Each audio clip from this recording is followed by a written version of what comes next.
दोस्तों, अक्सर इंटरव्यू में हमसे इंसुलेटर के टाइप्स के बारे में ज़रूर पूछा जाता है, क्योंकि इंसुलेटर हमारे इलेक्ट्रिकल पावर सिस्टम का बहुत ही इम्पोर्टेंट कंपोनेंट है। इलेक्ट्रिकल इंसुलेटर की इम्पोर्टेंस अगर आपको समझनी है तो आप मेरे इस वीडियो को ज़रूर देखिए। इसमें मैंने इलेक्ट्रिकल इंसुलेटर्स की इम्पोर्टेंस इलेक्ट्रिकल पावर सिस्टम में कितनी है, ये इस वीडियो में बहुत ही ईजी वे में एक्सप्लेन किया है, और इसके ज़रिए आप बिल्कुल समझ जाएंगे कि इलेक्ट्रिकल इंसुलेटर्स कितने इंपॉर्टेंस होते हैं। तो दोस्तों, इंटरव्यू में अक्सर जब टाइप्स ऑफ इंसुलेटर्स के बारे में पूछा जाता है तो बहुत से कैंडिडेट्स इंसुलेटर्स के सभी टाइप्स बताते हैं, लेकिन जब इंटरव्यूअर उनसे एक जमलिंग क्वेश्चन ये पूछता है कि डिस्क इंसुलेटर, स्ट्रेन इंसुलेटर और सस्पेंशन इंसुलेटर, इन तीनों में क्या डिफरेंस है, या फिर इन तीनों के बीच में क्या सिमिलैरिटी है, या फिर इन तीनों में क्या कनेक्शन है, इनके बीच में क्या रिलेशन है, ये तीनों एक दूसरे से कहाँ कैसे जुड़े हुए हैं। तो दोस्तों, जब हम इंसुलेटर्स के टाइप्स बताते हैं तो ये तीनों इंसुलेटर्स के नाम हम जरूर लेते हैं। फॉर एग्जांपल, कोई हमें इंसुलेटर के टाइप्स बताने के लिए पूछता है तो हम बताएंगे pin insulator, disk insulator, post insulator, guy insulator, strain insulator, suspension insulator, etcetera etcetera. तो दोस्तों, ये तीनों इंसुलेटर्स इन सभी टाइप्स में आ गए। तो दोस्तों, जब इंटरव्यूअर आपसे ये पूछता है कि स्ट्रेन इंसुलेटर क्या होता है, सस्पेंशन इंसुलेटर क्या होता है, क्या ये डिस्क इंसुलेटर से अलग है, या फिर डिस्क इंसुलेटर इनसे किस तरह से अलग है, इनकी डिफरेंसेस, सिमिलैरिटी क्या है।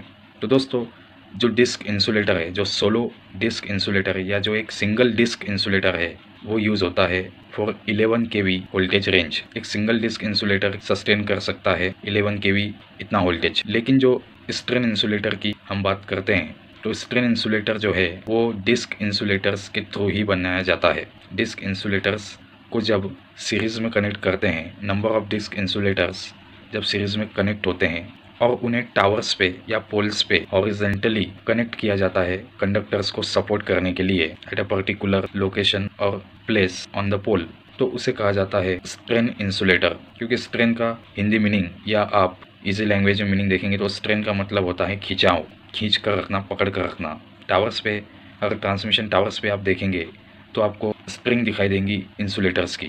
वर्टिकल शेप में भी एक इंसुलेटर देखोगे और एक हॉरिजॉन्टल शेप वाला भी। तो इसमें जो हॉरिजॉन्टली डिस्क इंसुलेटर्स आपको सीरीज में कनेक्ट हुए दिखाई देते हैं, वही कहलाता है स्ट्रेन इंसुलेटर।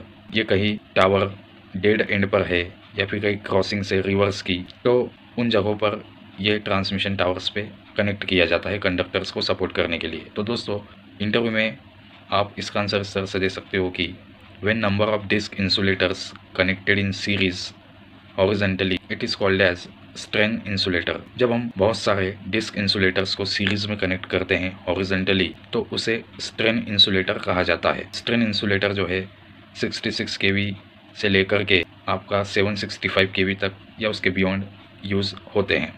अब हम बात करेंगे सस्पेंशन इंसुलेटर्स के बारे में। दोस्तों, सस्पेंशन इंसुलेटर और स्ट्रेन इंसुलेटर में सिर्फ पोजीशन का डिफरेंस है।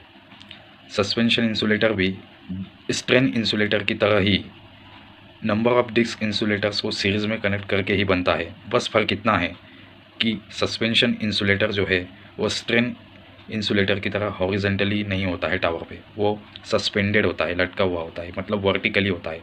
वर्टिकली वो कंडक्टर को सपोर्ट करता है, लाइक दिस वर्टिकली, वो होता है सस्पेंशन इंसुलेटर। दोस्तों, तो ये कनेक्टिविटी है डिस्क इंसुलेटर में, सस्पेंशन इंसुलेटर में और स्ट्रेन इंसुलेटर में। सस्पेंशन इंसुलेटर के बारे में आप इंटरव्यू में कह सकते हो when number of disc insulators connected in series vertically it is called as suspension insulator.